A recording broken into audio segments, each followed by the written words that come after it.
சின்ன மருமகள் சீரியல் நெக்கான எபிசோடில் சேது வந்து அவங்க பிரச்சாரத்தெல்லாம் கேன்சல் பண்ணி விட்டுட்டு தமிழ் வந்து எப்படி பேசுவான்னு சொல்லி நான் பார்க்கணும் அப்படின்னு சொல்லிட்டு அவங்க பிரச்சாரத்துக்கு வந்து போவாங்க.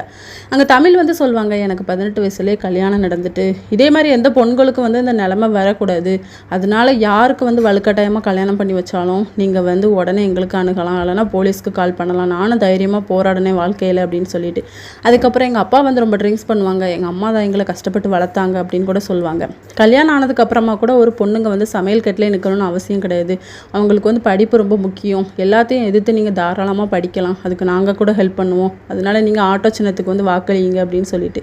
இவளை படிக்க வச்சதே நான் தான், இவள் இப்படி பேசுகிறாளே அப்படின்னு சொல்லிட்டு அவங்க அண்ணா கிட்ட வந்து ஃபீல் பண்ணி சொல்லிக்கிட்டு இருக்காங்க. அடுத்த சீனில் சேது வந்து ராஜாங்கத்துக்கிட்ட வந்து சொல்லுவாங்க, அவள் இப்படிலாம் பேசினாப்பா, அவளை படிக்க வச்சது நம்ம, அவளுக்கு 18 வயசு வந்து ஆகலைன்னு சொல்லி நமக்கு எப்படி தெரியும், அவங்க அம்மா அப்பாவுக்கு தானப்பா தெரியும் அப்படின்னு சொல்லிட்டு, இதை எல்லாத்தையுமே நீ மண்டையில் போட்டு குழப்பிக்காதுன்னு சொல்லி ராஜாங்கம் வந்து சொல்வார். இன்னொரு பக்கம் நம்ம வசந்தி வந்து ரொம்ப ஃபீல் பண்ணிக்கிட்டு இருப்பாங்க, நீ பிரச்சாரத்துக்கு போகத்தட்டு எனக்கு எந்த பயமே இல்லை, ஆனால் இப்போ கொஞ்சம் பயமாக இருக்குடி, அப்பா கூட சொல்லி ஃபீல் பண்ணார் அப்படின்னு சொல்லிட்டு. தானா சொல்லுவாங்க, அப்பா ஃபஸ்ட்டு ஃபீல் பண்ணாங்க, அதுக்கப்புறம் அக்கா வந்து எந்த முடிவு எடுத்தாலும் கரெக்டாக இருக்குன்னு தான் நம்ம சொன்னாங்க, அதையே சொல்ல மாட்டேங்கிறீங்க அப்படின்னு சொல்லிட்டு.